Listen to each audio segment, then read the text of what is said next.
चलो जी, स्वागत है आप सबका टू दिस क्यूट मस्ती मस्ती वाली रिवीजन ऑफ SA 210 की इस रिवीजन में आप सबका स्वागत है।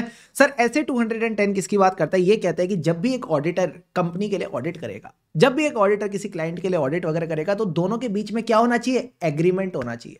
कहीं ना कहीं एक एग्रीमेंट होना चाहिए जिसमें ऑडिटर वगैरह लिखेगा कि भाई मैं क्या क्या सर्विसेज देने वाला हूं और जो क्लाइंट है वो भी उसको क्या क्या असिस्टेंस देगा।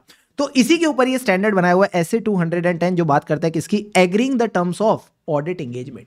कहीं ना कहीं जो भी टर्म्स एंड कंडीशंस है ऑडिट एंगेजमेंट की, हम इसको एक एग्रीमेंट में रिकॉर्ड करके चलेंगे। तो ये कहता है जब भी एज अ ऑडिटर आप किसी भी क्लाइंट को एक्सेप्ट करते हो, यानी आप पहली बार उसका ऑडिट कर रहे हो या फिर उसको कंटिन्यू करते हो, कंटिन्यू मतलब पहले भी आपने ऑडिट कर रखा है, पिछले साल भी आप ऑडिटर थे, तो या तो आप एक्सेप्ट कर रहे हो या कंटिन्यू कर रहे हो ऑडिट, तभी करना जब basis upon which it is performed is agreed. अब सर सवाल उठता है बेसिस क्या होता है? What do you mean by basis? तो बेसिस का मतलब है दो चीजें होनी चाहिए। क्या? एक तो precondition should be present, दूसरा ये कहता है there should be a common understanding between the auditor and management. अब कॉमन अंडरस्टैंडिंग तो सिंपल सी बात है, जैसा ऑडिटर सोच रहा है वैसे मैनेजमेंट भी सोच रहा है, दोनों सेम लाइंस पे है। बट सवाल उठता है सर प्री कंडीशंस क्या है? प्री कंडीशंस का मतलब है हमारी शर्तें। पहले आप हमारी ये शर्तें मानो तभी हम ऑडिट एक्सेप्ट करेंगे। तो सर ये प्री कंडीशंस क्या है? दो प्री कंडीशन है mainly. This is a 5 star topic, very important from exam point of view. तो पहली प्री कंडीशन तो ये कहती है कि भाई ऑडिट करने के लिए क्या चाहिए? Financial statement. और फाइनेंशियल स्टेटमेंट से पहले क्या आएगा? फाइनेंशियल स्टेटमेंट बनाने के लिए FRF। तो जिस FRF से मैनेजमेंट फाइनेंशियल स्टेटमेंट बना रही है दैट शुड बी एक्सेप्टेबल। तो ऐसे ध्यान रखना, प्री मतलब पहले, तो ऑडिट से पहले क्या आया? फाइनेंशियल स्टेटमेंट, फाइनेंशियल स्टेटमेंट से पहले आया FRF। तो जो FRF है वो कहीं ना कहीं एक्सेप्टेबल होना चाहिए। ठीक है सर। दूसरी चीज ये कहता है कि जो मैनेजमेंट है ना उसके साथ आपने एग्रीमेंट करना है। You have to do a agreement with the management की वो मानती है और वो समझती है। वो मानती है और वो समझती है। सर क्या मानती है क्या समझती है? That it acknowledges and understand it's responsibility. अब मैनेजमेंट की रिस्पॉन्सिबिलिटी सिंपल है कि उसको फाइनेंशियल स्टेटमेंट बनाने जिसमें मटेरियल मिसस्टेटमेंट ना हो। That is PPFS as per the applicable FRF, preparation and presentation of financial statement as per applicable FRF। और जो फाइनेंशियल स्टेटमेंट है उसमें मटेरियल मिसस्टेटमेंट ना हो ड्यू टू फ्रॉड और एरर, इसके लिए लोग क्या लगाते हैं? Internal control. ये चीज हमने चैप्टर 1 में सीखी थी। तो कहीं ना कहीं ये कहते हैं internal control necessary to prepare the financial statement free of material misstatement whether due to fraud और एरर। अब जब आपके फाइनेंशियल स्टेटमेंट बनके तैयार, किसकी एंट्री होगी? अब सर ऑडिटर की एंट्री होगी। और जो ऑडिटर है इसको क्या चाहिए? सर इसको चाहिए 3 चीजें। सबसे पहली चीज इसको चाहिए access to all the information that is relevant to prepare the financial statement. Trial balance हो गया, लेजर हो गए, जर्नल एंट्री हो गया, इनवॉइसेस हो गए, डॉक्यूमेंट्स हो गए, जितनी इंफॉर्मेशन फाइनेंशियल स्टेटमेंट बनाने के लिए लगी है सारी इंफॉर्मेशन इसको चाहिए। अब ये बेचारा कहता है हो सकता है ये इंफॉर्मेशन मांगते वक्त मेरे से कुछ छूट जाए, तो क्या ये एडिशनल इंफॉर्मेशन मांग सकता है? हाँ सर, हम भी जब बुफे में खाना खाने जाते हैं प्लेट भर लेते हैं, और अगर सपोज मान लो मैंने राजमा चावल भर लिए बट चाउमीन मंचूरियन रह गया तो मैं एडिशनली वो भी डाल लेता हूं। तो यही बात ये कह रहा है कि अगर ऑडिटर को लगता है कुछ एडिशनल इंफॉर्मेशन भी चाहिए तो ये भी ये मांग सकता है, कोई दिक्कत की बात नहीं है। और आखिरी में कहता है ये सब तो बातें हो गई डॉक्यूमेंट्स की, क्या ये लोगों से भी इंफॉर्मेशन ले सकता है? ले सकता है। He should be given unrestricted access to the persons within the entity to obtain the audit evidence. For example कोई सेल्स की ट्रांजैक्शन चेक करा और इसको लगता है सेल्स के बारे में मुझे किसी बंदे से जानना है, तो ठीक है सेल्स मैनेजर से जाके आप इंक्वायरी कर लो, कोई दिक्कत की बात नहीं है। तो इस पूरे के पूरे टॉपिक को अपन अगर ध्यान से देखें तो सबसे पहले सर हमने क्या सीखा? SA 210 agreeing the terms of audit engagement में हमारा ऑब्जेक्टिव क्या है? यहां पे बेसिस एग्री होना चाहिए। बेसिस में आती है दो चीजें, सारे बच्चे बोलो क्या? Pre condition should be present and common understanding between the auditor, management and TCWG। अब मेन चीज जो इसमें आती है वो है प्री कंडीशंस। इसके ऊपर हमारा ये पूरा का पूरा टॉपिक दे रखा है।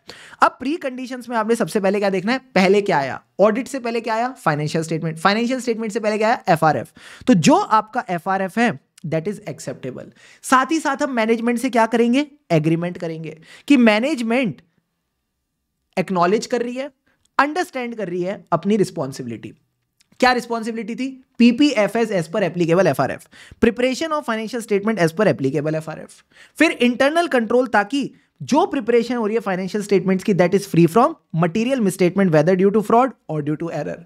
एंड जब ऑडिटर की एंट्री होगी तो उसको क्या चाहिए? तीनों कीवर्ड साथ में बोलेंगे सारे बच्चे, आउ सर, आउ का मतलब क्या था? आउ का मतलब है A for access to all the information which is necessary for preparation of financial statement. ठीक है सर। उसके बाद A for additional information which the auditor may require, and U का मतलब था अनरिस्ट्रिक्टेड एक्सेस, कोई मैनेजमेंट इस पर रोक टोक नहीं लगाएगी। To the persons within the entity, जिससे भी ऑडिटर को लगता है necessary to obtain the audit evidence. क्या ये प्री कंडीशंस वाला पूरा का पूरा केस क्लियर है? क्लियर है सर। अब सर जब हम प्री कंडीशंस पढ़ रहे थे, तो प्री कंडीशन के ऊपर शुभम सर ने आपको एक केस स्टडी बेस्ड क्वेश्चन कराया था आरटीपी May 24 का। इस क्वेश्चन में सर क्या था? बड़ा सिंपल था। दो प्राणी है इस क्वेश्चन में, CAX और कंपनी का नाम है TDK इंडस्ट्री। अब जो CAX है वो कहता है ऑडिट स्टार्ट करने से पहले मुझे मैनेजमेंट से एग्रीमेंट चाहिए। उस एग्रीमेंट में ये होना चाहिए कि एंटिटी के पास प्रोसेस है, इंटरनल कंट्रोल है, ये इंश्योर करने के लिए फाइनेंशियल स्टेटमेंट में मटेरियल मिसस्टेटमेंट नहीं है। मैनेजमेंट कहता है हट बुड़बक, हम तेरे को ऐसा कोई एग्रीमेंट नहीं देंगे। तो एक बात बताओ, क्या एज अ CAX जब एग्रीमेंट नहीं है तो क्या आपको लगता है X का एग्रीमेंट मांगना सही था? हाँ सर, X का एग्रीमेंट मांगना सही था, मैनेजमेंट गलत है। तो whose view is proper? Auditor जो X है उसका व्यू प्रॉपर है। क्या रीजन है उसका व्यू प्रॉपर है? सर सिंपल सी बात है, हमने प्री कंडीशंस वाला टॉपिक पढ़ा है, उससे पहले बेसिस वाला टॉपिक पढ़ा है। तो सबसे पहले आप इस आंसर में अपना ऑब्जेक्टिव ऑफ ऐसे 210 लिखोगे, फिर आप प्री कंडीशन में वो जो स्पेसिफिक कंडीशन थी ना एग्रीमेंट वाली, फाइनेंशियल स्टेटमेंट बनाना, इंटरनल कंट्रोल लगाना, हाँ वो वाली बात आप यहां पे थ्योरी में लिख के चलोगे। फिर आपने कुछ नहीं करना, फैक्ट्स ऑफ द केस लिखने हैं कि ऑडिटर एग्रीमेंट मांग रहा है, मैनेजमेंट एग्रीमेंट नहीं दे रही, इसको समराइज करके क्वेश्चन से कॉपी कर लेना। एंड कंक्लूजन में क्या लिखना है? Whose view is proper? Auditor X view is proper. क्या रीजन है? वो रीजन आपने ऑलरेडी थ्योरी में लिख दिए। आखिरी में कहता है कि अगर प्री कंडीशंस प्रेजेंट नहीं है, अगर एग्रीमेंट नहीं है, तो क्या आपको ऑडिट एक्सेप्ट करना चाहिए? Answer is no. हम ये चीज पढ़ते हैं कि जब भी प्री कंडीशंस प्रेजेंट नहीं है, हम मैटर को डिस्कस करेंगे, and unless required by law regulation we will not accept the audit engagement. क्या ये बात क्लियर है? क्लियर है सर। अब इसके बाद चलो नेक्स्ट टॉपिक पे। नेक्स्ट टॉपिक क्या कहता है सर? नेक्स्ट टॉपिक आपसे बात करता है कंटेंट ऑफ इंगेजमेंट लेटर। अब इंगेजमेंट लेटर क्या था सर? ये वो एग्रीमेंट है, ये वही एग्रीमेंट है जो ऑडिटर क्लाइंट के साथ एंटर कर रहा है। तो इसका नाम है कि जो भी एग्री टर्म्स हैं they should be recorded in a engagement letter. जो भी एग्री टर्म्स हैं they should be recorded in engagement letter और अदर रिटन एग्रीमेंट। तो हो सकता है ऐसे आपसे डेफिनेशन पूछ ले, इस पे क्वेश्चन ऑलरेडी है क्वेश्चन बैंक पे कि व्हाट इज एंगेजमेंट लेटर। तो बोलना जो भी रिटर्न टर्म्स है, जो भी एग्री टर्म्स है, they should be recorded in engagement letter और अ रिटन एग्रीमेंट। अब ये देता कौन किसको है?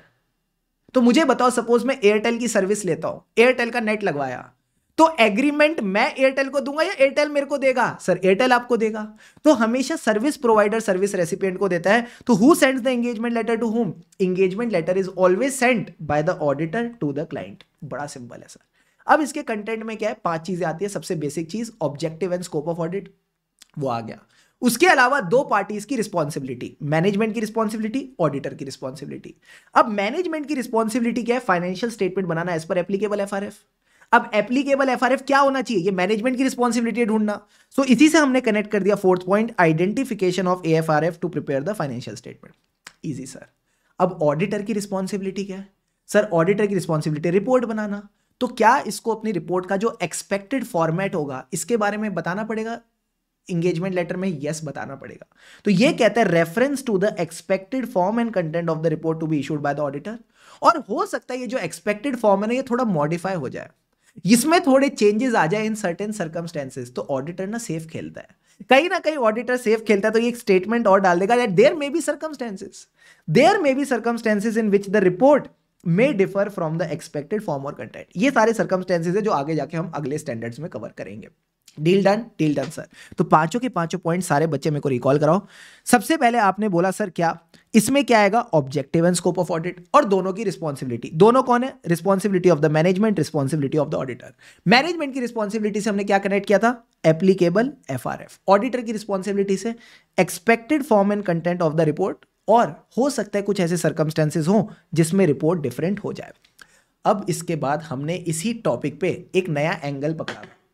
सर क्या? पानी के 2 घूंट लगाओ। लगा लिया सर। क्या ऐसा हो सकता है कोई लॉ रेगुलेशन है मार्केट में जो सफिशिएंट डिटेल में बता रहे हैं कि एग्रीमेंट में क्या आना चाहिए? हाँ सर, हो सकता है। तो एक बात बताओ, जब लॉ रेगुलेशन में लिखा हुआ है कि क्या होना चाहिए एग्रीमेंट में, तो क्या मैं सेम चीज वापस रिकॉर्ड करूं? नहीं सर। फिर आपको एज अ ऑडिटर उसको वापस रिकॉर्ड करने की जरूरत नहीं, बट हाँ आपको एक चीज लिखनी पड़ेगी, क्या, कि ऐसा लॉ रेगुलेशन है और जो मैनेजमेंट है वो मानती है और समझती है अपनी रिस्पॉन्सिबिलिटी। तो ये इसकी एक एक्सेप्शन है। सारे के सारे बच्चे ध्यान रखना सर, क्या, अगर लॉ रेगुलेशन सफिशिएंट डिटेल में बताता है टर्म्स ऑफ एंगेजमेंट, तो ऑडिटर बेचारा उसको वापस रिकॉर्ड नहीं करेगा, एक्सेप्ट क्या लिखेगा, वो एक फैक्ट लिखेगा कि हाँ मार्केट में एक लॉ रेगुलेशन है, प्लस वही जो मैनेजमेंट वाली लाइन थी ना कि वो मानती है, वो समझती है अपनी रिस्पॉन्सिबिलिटी, वो भी साथ में जोड़ देना। Deal done, deal done sir. फिर शुभम सर ने आपको एक कॉन्सेप्ट पढ़ाया था। सर क्या कॉन्सेप्ट पढ़ाया था? मैंने आपको एक कॉन्सेप्ट पढ़ाया कि दो तरह के ओपिनियन होते हैं। सर क्या? अनमॉडिफाइड ओपिनियन और मॉडिफाइड ओपिनियन। अगर मटेरियल मिसस्टेटमेंट नहीं है तो सिंपल सी बात है, जैसी रिपोर्ट बनती है नॉर्मली वैसी बनेगी, कोई दिक्कत नहीं है, तो अनमॉडिफाइड रिपोर्ट दोगे। बट अगर मटेरियल मिसस्टेटमेंट है तो फिर तो मटेरियल मिसस्टेटमेंट के बारे में बताना पड़ेगा, रिपोर्ट को मॉडिफाई करना पड़ेगा, तो ये कहता है मॉडिफाइड ओपिनियन देना। अब तीन तरह के मॉडिफाइड ओपिनियन है। कौन? सनशाइन। सर ये तीन तरह के ओपिनियन क्या है, ध्यान से समझना। कहता है मटेरियल मिसस्टेटमेंट है तो हो सकता है आपको इसको लेके एविडेंस मिलाओ या ना मिलाओ। अगर एविडेंस मिला है तो चेक करना इसका इंपैक्ट क्या है, क्या इसका इंपैक्ट परवेसिव है या नहीं है। इसी तरह अगर एविडेंस नहीं मिला तो देखो जिस चीज का एविडेंस नहीं मिला क्या उसका इंपैक्ट परवेसिव नहीं है या परवेसिव है। अगर तो आपको एविडेंस मिल गया और इंपैक्ट परवेसिव है, मतलब it is affecting full financial statement, तो सर ये तो बहुत खराब बात है, तो इसको बोलते हैं एडवर्स ओपिनियन।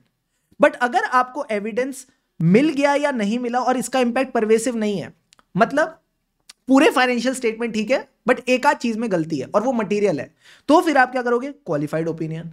बट सर अगर आपको एविडेंस नहीं मिला और इंपैक्ट परवेसिव है, क्या मैं बोल दूं it is as good as मुझे पूरे फाइनेंशियल स्टेटमेंट का एविडेंस नहीं मिला? नहीं। हाँ सर। तो अगर एविडेंस ही नहीं मिला तो कंक्लूजन किस बात का? अगर कंक्लूजन ही नहीं है तो ओपिनियन किस बात का? इसको हम बोलते हैं डिस्क्लेमर ऑफ ओपिनियन। जब आपको ये कॉन्सेप्ट क्लियर हो जाता है ना, इसी को लेके मैं ऐसे 210 के इंटरलिंकिंग करूंगा। ये कहता है सपोज मैनेजमेंट और टीसीडब्ल्यूजी आप पे लिमिटेशन ऑन स्कोप लगा रहे हैं।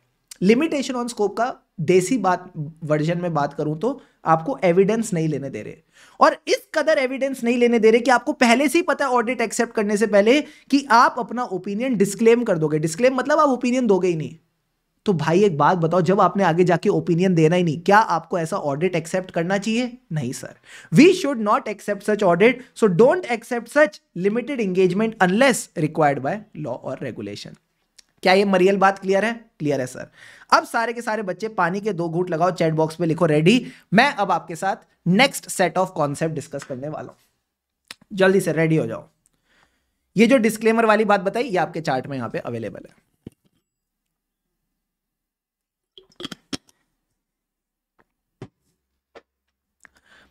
आ जाओ मेरे साथ, पूरा का पूरा कॉन्सेप्ट गो थ्रू कराता हूं, फिर मैं आपको बुक से बता दूंगा। चलो लेट्स डू इट।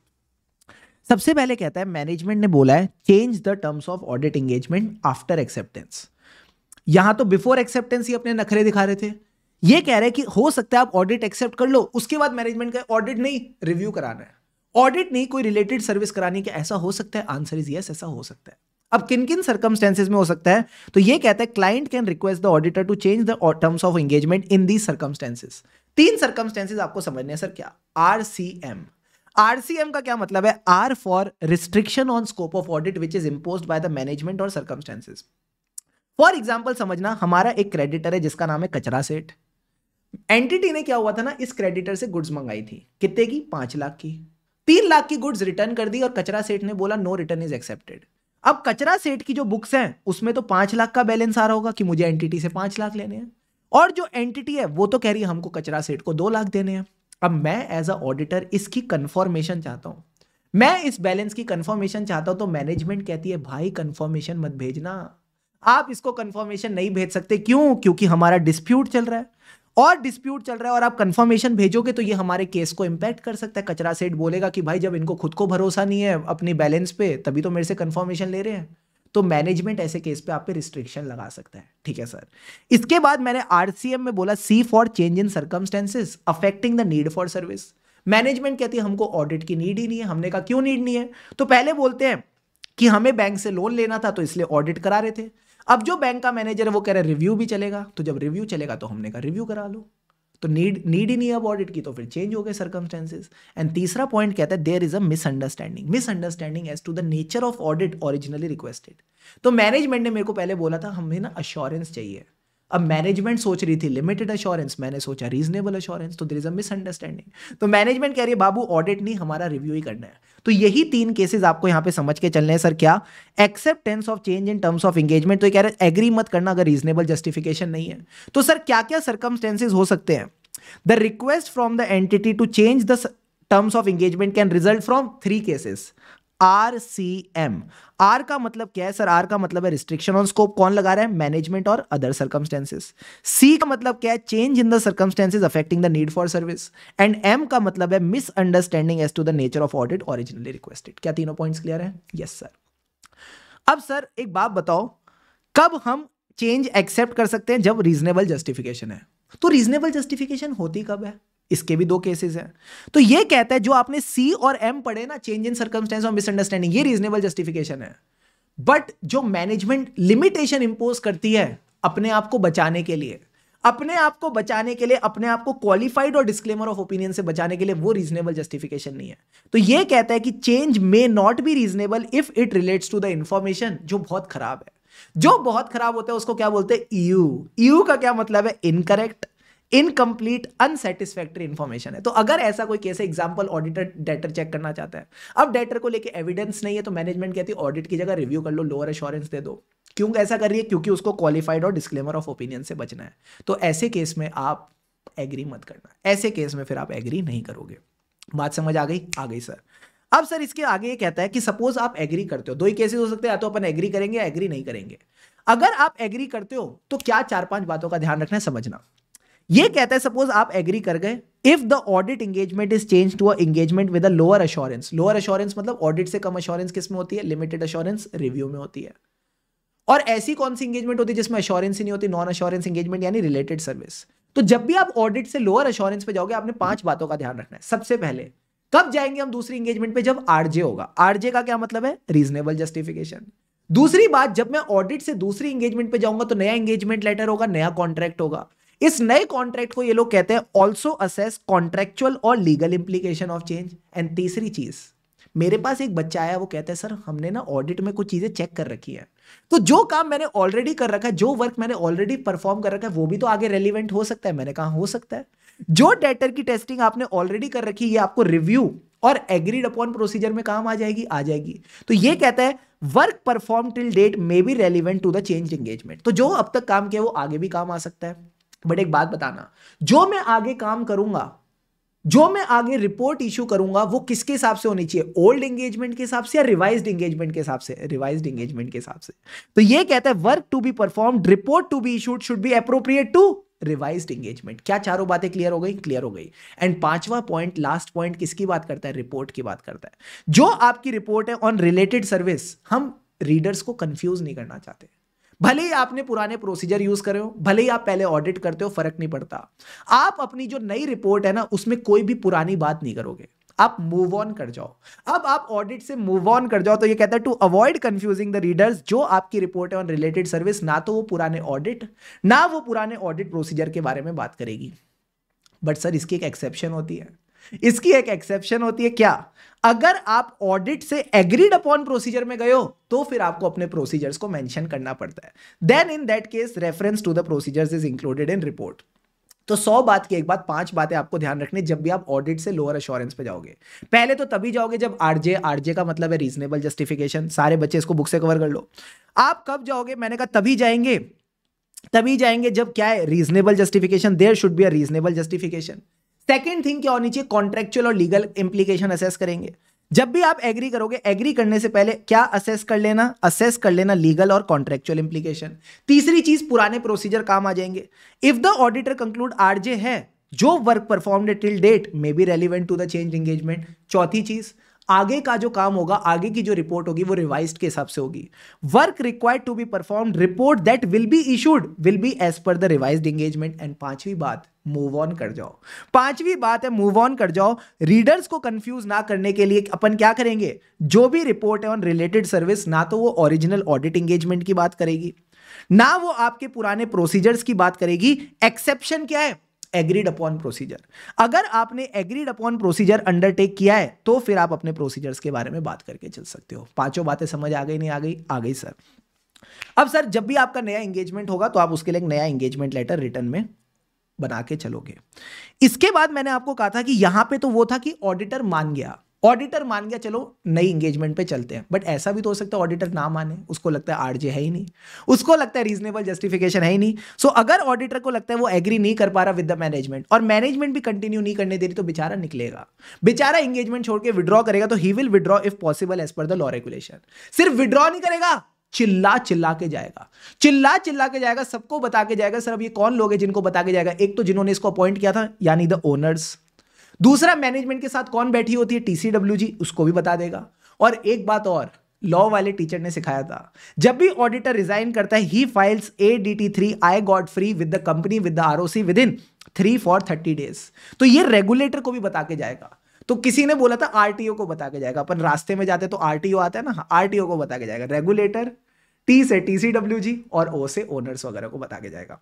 ठीक है, तो ये जो पूरा टॉपिक मैंने आपको बताया, इसकी एक शॉर्ट समरी भी यहाँ पे दे रखी है। फटाफट एक बार इसको रिवाइज कर लेते हैं वापस। रिवीजन के अंदर रिवीजन, कौन से सर्कमस्टेंसेस में टर्म्स ऑफ एंगेजमेंट चेंज हो सकती है? आरसीएम। आरसीएम का मतलब है restriction on scope, change in circumstance, misunderstanding. Very easy. अब इसमें आपने देखना है रीजनेबल जस्टिफिकेशन है या नहीं। अगर रीजनेबल जस्टिफिकेशन है मतलब ये सीएम वाला केस है, चेंज इन द सर्कमस्टेंसेस और मिसअंडरस्टैंडिंग। अगर रीजनेबल जस्टिफिकेशन नहीं है, ये कब नहीं होती? जब रिस्ट्रिक्शन ऑन स्कोप मैनेजमेंट लगा रही है। डेटर वाला केस कि डेटर का एविडेंस नहीं मिला तो उन्होंने कहा ऑडिट की जगह रिव्यू कर दो ताकि क्वालिफाइड और डिस्क्लेमर ऑफ ओपिनियन ना लगे। ठीक है सर। अब एक बात बताओ, रीजनेबल जस्टिफिकेशन मान लो है, आपने चेंज कर लिया, तो 5 चीजें क्या करनी थी? बड़ा सिंपल था, चेंज तभी करेंगे जब आरजे होगा, नया कॉन्ट्रैक्ट एंटर करेंगे, लीगल एंड कॉन्ट्रैक्चुअल इंप्लीकेशन, पुराने प्रोसीजर को वापस यूज कर सकते हैं यानी ऑडिट प्रोसीजर्स में भी रेलिवेंट। फोर्थ पॉइंट, जो भी न्यू प्रोसीजर्स परफॉर्म करेंगे, न्यू रिपोर्ट होगी, will be as per revised engagement. And fifth point was related to your report, जो भी रिपोर्ट है ऑन रिलेटेड सर्विस वो पुराने ऑडिट और पुराने ऑडिट प्रोसीजर्स को रेफर नहीं करेगी unless it is agreed upon procedure. अगर आप एग्रीड अपॉन प्रोसीजर में मूव करके गए हो तो वो ऑडिट प्रोसीजर्स को रेफर कर सकती है। अब अगर आपको आरजे नहीं मिला और आपको मैनेजमेंट कंटिन्यू भी नहीं करने दे रही, ना तो आप दूसरी एंगेजमेंट पे जाना चाहते हो, ना आपको मैनेजमेंट ऑडिट के साथ कंटिन्यू करने दे रही है, तो विड्रॉ करेंगे। और विड्रॉ करके किसको बताएंगे? आरटीओ को। आरटीओ का क्या मतलब था सर? आरटीओ का मतलब है रेगुलेटर, टीसीडब्ल्यूजी एंड ओनर्स। इन सबको हम बता के चलेंगे। सारे बच्चे मुझे बता दो, यहां तक जितने भी टॉपिक शुभम सर ने बताए क्या एकदम क्रिस्टल क्लियर है? प्लीज टेल मी, आरटीओ वाली बात भी एकदम बढ़िया तरीके से क्लियर है? क्लियर है सर।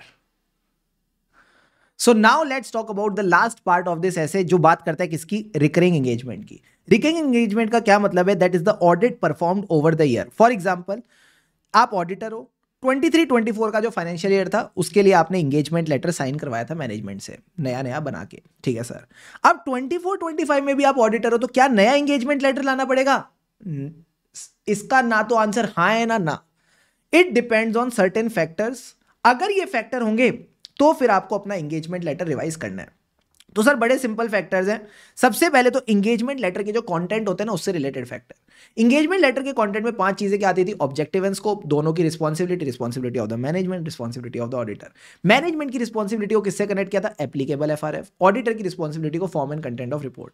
तो ये कहता है अगर एंटिटी मिसअंडरस्टैंड करती है किसको? ऑब्जेक्टिव एंड स्कोप यानी पहला कंटेंट, तो फिर नया एंगेजमेंट लेटर लाओ। भाई मिसअंडरस्टैंडिंग हो रही है तो वापस उनको बताना पड़ेगा कि ये एंगेजमेंट की टर्म्स हैं। या फिर ये कहता है जो बाकी एंगेजमेंट लेटर में पॉइंट्स थे ना, responsibility of management, responsibility of auditor, FRF या form and content of report, ये बदल गए हैं, तो अगर रिवाइज टर्म्स ऑफ एंगेजमेंट है तो भी एंगेजमेंट लेटर रिवाइज करना पड़ेगा। तो ये तो एंगेजमेंट लेटर वाले पॉइंट हो गए। फिर अगला पॉइंट है आपके धंधे से रिलेटेड। अगर लगता है एंटिटी का धंधा ही बदल गया, there is a significant change in the nature and size of business, तो फिर नया एंगेजमेंट लेटर आएगा। या फिर धंधे के जो ओनर हैं या धंधा चलाने वाले बदल गए। धंधे के ओनर यानी सिग्निफिकेंट चेंज इन ओनरशिप। ऐसा नहीं होना चाहिए मेरे जैसा कोई बंदा जिसने 2 शेयर ले रखे रिलायंस के, उसने शेयर बेच दिया तो आप बोलो नहीं ओनरशिप चेंज हो गई। नहीं, अगर सिग्निफिकेंट चेंज इन ओनरशिप है तभी होगा। सिमिलरली अगर चेंज है किसमें? सीनियर मैनेजमेंट में। कोई जूनियर मैनेजर, कोई जूनियर इंप्लॉय इधर उधर हो गया, तुमने बोला नया एंगेजमेंट लेटर एंटर करके। नहीं, if there is a recent change in the senior management तो फिर नया एंगेजमेंट लेटर आएगा। तो धंधे वाले 3 पॉइंट याद रखना, धंधा बदल गया, धंधा चलाने वाले बदल गए, धंधे के ओनर बदल गए। फिर आता है आखिरी में लीगल और एफआरएफ वाले पॉइंट। अगर लॉ चेंज हो गया जो ऑडिट को गवर्न करता है, तो ऑब्वियस ही बात है एंगेजमेंट लेटर चेंज होगा। If there is a change in the law regulation, generally ऐसे लॉ बार बार चेंज होता नहीं है। या फिर जिस एफआरएफ से फाइनेंशियल स्टेटमेंट बने वो चेंज हो गया, कोई नया अकाउंटिंग स्टैंडर्ड आ गया, या फिर ऑडिटर की कोई रिपोर्टिंग रिक्वायरमेंट चेंज हो गई। जैसे पहले ना कारो 2016 होता था, अब कारो 2020 है। ये भी अगर अपन डिटेल में कवर करेंगे आगे के सेशन में कारो क्या होता है। तो अगर इस तरह से रिपोर्टिंग रिक्वायरमेंट वगैरह चेंज हो जाती है, तो फिर क्या होगा, आपको अपना एंगेजमेंट लेटर रिवाइज करना पड़ेगा। तो लास्ट बार एक बार फटाफट रिवाइज कर लेते हैं 5 से 6 पॉइंट जहां पे आप अपना एंगेजमेंट लेटर रिवाइज करोगे। सबसे पहले आपके कंटेंट्स ऑफ एंगेजमेंट लेटर वाले पॉइंट, कि जो पहला पॉइंट होता है ऑब्जेक्टिव एंड स्कोप, इसको लेकर एंटिटी मिसअंडरस्टैंडिंग करती है। बाकी जो कंटेंट्स हैं उनमें रिवीजन हो गया, ठीक है सर। फिर धंधे वाले पॉइंट, धंधा बदल गया, धंधा चलाने वाले बदल गए, धंधे के ओनर बदल गए। Significant change in the nature and size of business, significant change in the ownership और recent change in the senior management. And आखिरी में आएंगे लीगल वाले पॉइंट, लीगल, एफआरएफ और ऑडिटर की रिपोर्टिंग रिक्वायरमेंट। या तो लॉ चेंज हो गया, या एफआरएफ चेंज हो गया, या फिर ऑडिटर की रिपोर्टिंग रिक्वायरमेंट चेंज हो गई। तो मित्रों यहां आपकी एकदम बढ़िया वाली revision of SA 210 gets done done done done. I hope आपको काफी मजा आया होगा। If you felt it very amazing, do let me know in the comment section. And yes, video को लाइक करते हुए चलें, और हाँ, खुशी से पढ़ेंगे तभी आगे बढ़ेंगे। अब हम आपसे नेक्स्ट सेशन में मिलेंगे। लगे रहो मित्रों, लगे रहो।